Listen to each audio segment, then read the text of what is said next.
மனைவி டிவிசி வழக்கு social welfare ஆஃபீஸில் கம்ப்ளைண்ட் கொடுத்து அதன் மூலமாக டிவிசி வழக்கு தொடுத்திருக்கிறாங்க. கம்ப்ளைண்ட் கொடுக்கும்பொழுது அவங்க குடும்பத்தில் இருக்க அத்தனை பேர் மேலேயும் கொடுத்துருக்காங்க.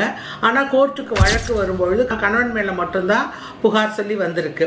இப்போ என்கொயரி ஸ்டேஜில் கேஸ் இருக்குது. மனைவி இப்போ அந்த ஸ்டேஜில் குடும்பத்தில் இருக்க அத்தனை பேரையும் திரும்பி அவங்கள பார்ட்டியாக சேர்க்க முடியுமா அப்படின்னா கண்டிப்பாக முடியாது. ஏன்னா டைரெக்டாக கோர்ட்டில் கேஸ் ஃபைல் பண்ணியிருந்தாங்கன்னா கணவனை R1ஆகவும் மற்றவங்க எல்லாரையும் R2, R3, R4ன்னு சேர்த்துருக்கலாம்.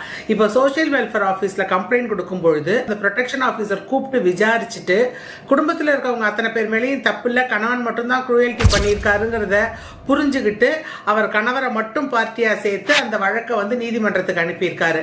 அப்படி இருக்கும் பொழுது இந்த ஸ்டேஜில் மனைவியால் மற்ற குடும்பத்தில் இருக்கிற உறுப்பினர்களை அவங்க பார்ட்டியா சேர்க்க முடியாது.